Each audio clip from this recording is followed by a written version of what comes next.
ପଣ୍ଡିତ ଲୋକ ରାସ୍ତା ଦେଖାଉଛନ୍ତି। ରାସ୍ତା ତୋଷିନେ ଆରେ ଆଜି ଆମମାନଙ୍କୁ ରାସ୍ତା ଦେଖାଇବାକୁ କିଏ? ଏମାନେ ଯୋଉ ରାସ୍ତା ତୋଷାନ କାମାଇ ଆଜି ରାସ୍ତା ଦେଖାଇବାକୁ ଆପଣ ଏବଂ ମୁଁ। ଆଜିକାଲି ଜିରୁ ତୋଷିଲେ ବୀର କଣ ନାନୁ ଯଦି ଆପଣମାନେ ଯୀଶୁଙ୍କୁ ଗ୍ରହଣ କଲେ, ବୀର ଯଦି ଯୀଶୁ ଏଇ ଯୋଉ ନାମାଲ ଆଜି ଅନେକ ଲୋକ ଯୀଶୁଙ୍କୁ ଗ୍ରହଣ କରିନାହାନ୍ତି। ଆଚର ଲୋକ ଯଦି ଯୀଶୁ ନାମାଲ ସେମାନେ ଅନ୍ଧକାରରେ ଅଛନ୍ତି। ଏ ଲୋକ ଆମରେ ତମକାନୁ ସେମାନେ କୁଆଡେ ଯାଉଛନ୍ତି ସେମାନଙ୍କୁ ଏ ଜଣା ଲୋକ ନାହିଁ। ଆମେ ହାଜିରା और पुंजालो କିନ୍ତୁ ଏ ତାରା ହୁକା ଏ ପଣ୍ଡିତ ମାନଙ୍କୁ, ପଣ୍ଡିତ ପଣ୍ଡିତ ମାନେ ସାଧାରଣ ଲୋକ ପଣ୍ଡିତ ନୁହନ୍ତି। ସାଧାରଣ ଲୋକ ଏମାନେ ବହୁତ ଜ୍ଞାନୀ ଲୋକ, ଏମାନେ ବହୁତ ପାଠ ପଢିଛନ୍ତି। ଏମାନେ ଯୀଶୁଙ୍କୁ ଦେଖିବା ପାଇଁ ଚାଲିଲେ। ଏମାନେ ଯାଉ ଯାଉ ହାଜି ହାଜି ସେତେ ସମୟରେ ଗାଡି ଘୋଡା ନଥିଲା। ଗାଡି ଘୋଡା ହିଲାତେ ହେଲେ ସେମାନେ ଅଟୋରେ ଯାଉଥିବେ। ଅଟୋ ଅଟୋ ପକିନେ ଅଟୋ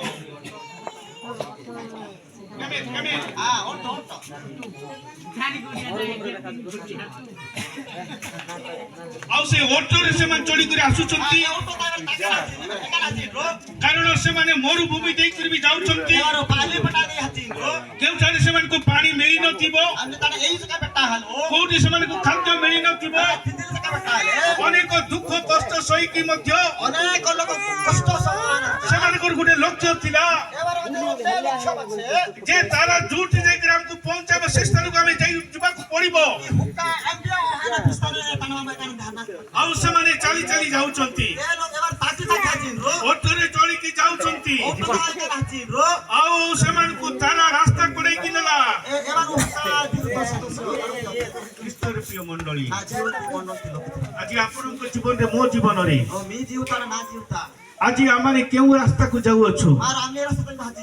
ଯୀଶୁ ଖ୍ରୀଷ୍ଟ ରାସ୍ତା ଦେଖାଇବା ବ୍ୟକ୍ତି ଅଟନ୍ତି।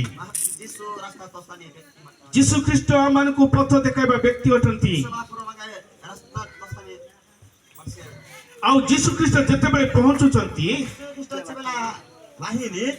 ଦୂତମାନେ ଯେତେବେଳେ ପଣ୍ଡିତ ମାନେ ପହଞ୍ଚୁଛନ୍ତି, ଆଉ ସେମାନେ ଯାଇ ଯୀଶୁଙ୍କୁ ଦେଖିଲେ। ଆଉ ଯେତେବେଳେ ସେମାନେ ମେଷପାଳକ ମାନଙ୍କ ନିକଟକୁ ଦୂତ ମାନେ ପହଞ୍ଚିଥିଲେ,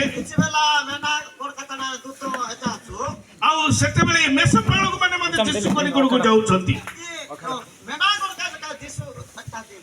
ଦୂତ ମାନେ ଆନନ୍ଦ କରୁ କରୁ ବୋଲି ବାଇବଲରେ ଲେଖାଯାଇଅଛି। କାରଣ କେବେ ମଧ୍ୟ ଏ ପ୍ରକାର ଖବର ଶୁଣା ଯାଇନଥିଲା। ଲୋକମାନଙ୍କୁ ମୁକ୍ତି କରିବା ପାଇଁ କେହି ନଥିଲେ, ଲୋକମାନଙ୍କୁ ଉଦ୍ଧାର କରିବା ପାଇଁ କେହି ନଥିଲେ, ଲୋକମାନଙ୍କ ଜୀବନରେ ଆନନ୍ଦ ଆଣିଦେବା କୌଣସି ବ୍ୟକ୍ତି ନଥିଲା। କିନ୍ତୁ ଏଠାରେ ଦୂତ ମାନେ ସେମାନଙ୍କୁ କହୁଛନ୍ତି, ଆମେ ଆନନ୍ଦଜନକ ସୁସମାଚାର ତୁମମାନଙ୍କ ନିକଟକୁ ଆଣିଅଛୁ। ତେଣୁକରି ସେମାନେ ଆନନ୍ଦିତ ହେଇଗଲେ। ଆଜି ଖ୍ରୀଷ୍ଟର ପ୍ରିୟ ମଣ୍ଡଳୀ,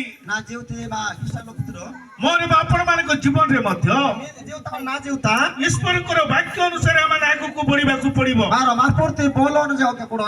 ଆମେ ସମସ୍ତେ ଗୀତ ଜାଣିଛୁ। ମୋର ମାପୁରକୁ ଦେଖିବାକୁ ମନ